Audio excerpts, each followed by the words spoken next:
Seven dwarf ऐसा करके उसने सोचा कि मैं एक नया कार्टून बनाता हूं। ऐसा Technicolor fully animated feature length film उस समय में पहले कभी नहीं बनाई गई थी। सबने बोला अरे तेरा मिक्की माउस ठीक चल रहा है, तेरा डोनाल्ड डक ठीक चल रहा है। मास्टर जी को बोला कि भाई चिट्ठी लिख के दे दो, तुम्हारा बेटा चौल में रहता है झोपड़ी के अंदर मुंबई की। मेरे को भी उस चौल के अंदर उसको बोलो चिट्ठी लिख के दे दो कि मुझे रहने के लिए जगह दे दे। उस चौल के अंदर जाकर के अपने पड़ोसी मास्टर के बेटे के घर के अंदर जाकर के रहते थे। वॉल्ट डिज्नी ने उसका मिक्की माउस डोनाल्ड डक बढ़िया चल रहा था। वॉल्ट डिज्नी का नाम सुना आपने? अच्छा चल रहा था भैया। लेकिन उसने क्या सोचा कि मैं यार एक नया करता हूं, ये snow white and seven dwarf ऐसा करके उसने सोचा कि मैं एक नया कार्टून बनाता हूं। ऐसा Technicolor fully animated feature length film उस समय में पहले कभी नहीं बनाई गई थी। सबने बोला अरे तेरा मिक्की माउस ठीक चल रहा है, तेरा डोनाल्ड डक ठीक चल रहा है, काहे पंगा लिए जा रहा है, बस कर बैठ जाए पे आराम से। वो लगाओ अपने मेहनत करने में, पैसे कम पड़ गए उसको, सिचुएशन खराब।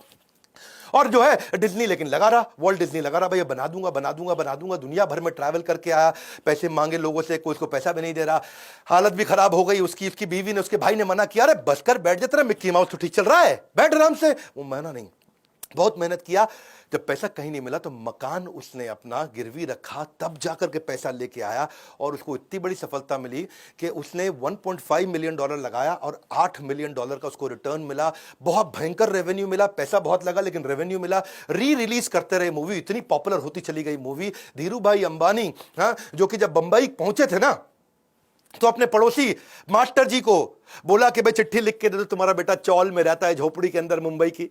मेरे को भी उस चौल के अंदर उसको बोलो चिट्ठी लिख के दे दो कि मुझे रहने के लिए जगह दे दे। उस चौल के अंदर जाकर के अपने पड़ोसी मास्टर के बेटे के घर के अंदर जाकर के रहते थे। धीरू भाई अंबानी ने जब टेक्सटाइल की मिल चालू करनी थी ना उन्होंने, तो लोगों ने बोला कि भाई अब बिजनेसमैन बन रहे थे, वो बन चुके थे। लोगों ने बोला सेकंड हैंड ले ले, पुरानी ले ले, उसको ठीक कर लियो ना।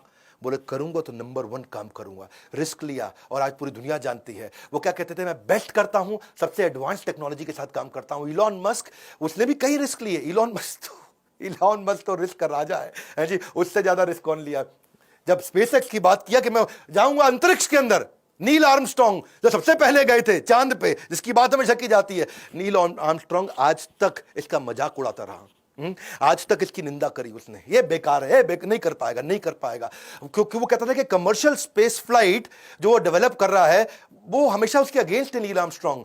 इनका कई लोगों ने मनोबल तोड़ा लेकिन फिर भी इन्होंने रिस्क लिया। और वो तो बोलते थे कि नील आर्मस्ट्रांग आप तो मेरे गुरु हैं, आकर के देखोगे ना कि मेहनत कितनी कर रहे हैं कि आप भी कन्विंस हो जाओगे।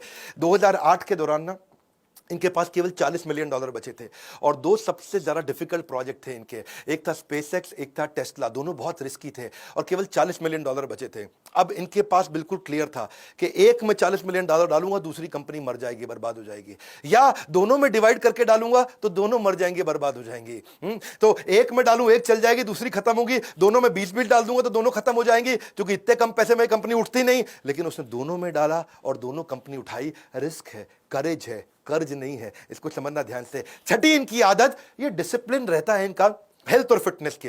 ये कहते हैं कि फिजिकल और मेंटल फिटनेस ऐसी होनी चाहिए, एनर्जी होनी चाहिए। हाँ, आप मेरे में भी देखते हैं ना, भयंकर एनर्जी के साथ काम करता हूं जीवन भर।